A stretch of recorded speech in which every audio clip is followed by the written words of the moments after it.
that is a long list, I think. if we go through it all, then we'll be sitting an evening.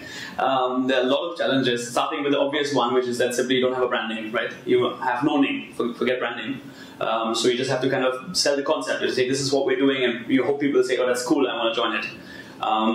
So finding that those kind of people was a challenge initially. Then we did manage to. The other challenge is to identify the right strategy. I think that's what we realized today in terms of who do you hire, how much do you pay for them. Initially, our approach, our thought process was let's bootstrap this. Let's get people who are enthusiastic and smart, but who don't necessarily have experience. And that's how we built out the team, and it's been actually going really, really well, surprisingly. However, having said that, going back, we probably would have focused more on more expensive and experienced people from the beginning and spend the money on that, because I could have probably saved a significant amount of time and given you credibility that you do need with all the stakeholders. So that's just two of the main things I can think of. I don't know how much longer we want to go on this, but no, that's definitely the case. In the sense, you need, as a startup, we realize that typically the founders tend to drive it, but I don't think that's the best way to do it. You need to have other people who are driving at least their own silos, if not the overall company. And to do that, you need people with not only enthusiasm and smart, but also a bit of experience so that they know what they're doing, rather than you telling them what they need to do.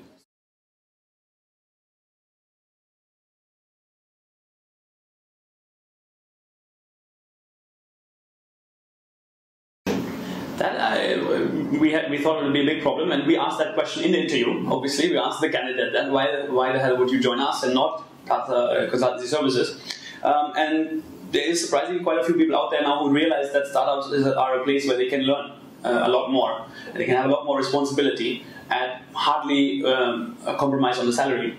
And once people know that, and they join a company not just for the culture, those are the people we want. And we've found there's quite a few people out there who see it that way. I think the startup culture is starting to spread.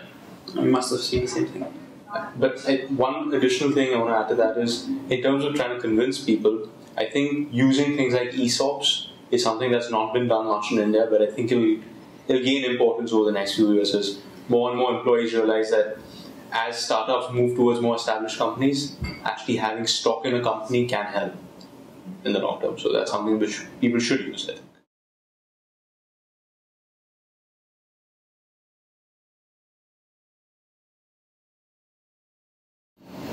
A variety of sources. We've used the regular internet Naukris and Monsters and found some people through that. We found some people through word of mouth, and we've also used recruitment agencies recently when we're making senior hires. We realized there is a lot of time that needs to be spent on things like interviews and finding people.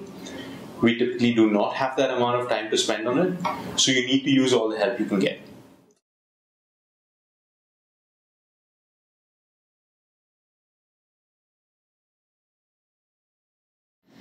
That's a good question. A couple of key things that we always address. And one is, which is very difficult to find out, is just to the awareness of what a startup is.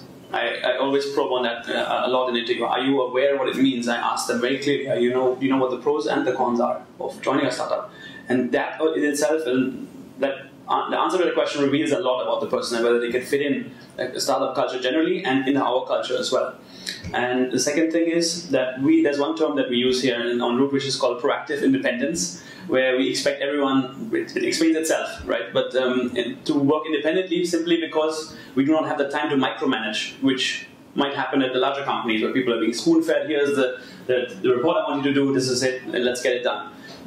Everyone here at a startup company needs to be proactive, at the same time very independent, and get the work themselves and get it done and then push it back to us. So it's a constant movement of the work.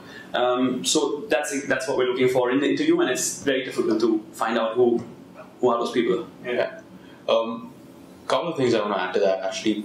From the type of people, that was more to do with the work, but the type of people, one of the reasons we started up was because we want to get away from the corporate culture. That means we want to work with fun people who enjoy what they're doing. So we really look for that. What do they do outside of work? Do they have any passions in life? Do they listen to music? Do they go hiking? Do they do that sort of stuff?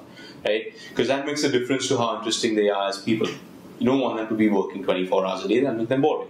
So that's one of the aspects. Second aspect, which is a kind of prevalent culture, especially in India, I've noticed, is many people are yes-sayers, where they'll agree to everything their seniors will say and then go and do what they want to do or how do it as well as they can do it. And that's something which a startup cannot afford. You need people to speak up, you need people to be thinking themselves rather than just doing. You can't start up with a bunch of monkeys. It doesn't work, in my opinion. So that's definitely something we try to focus on.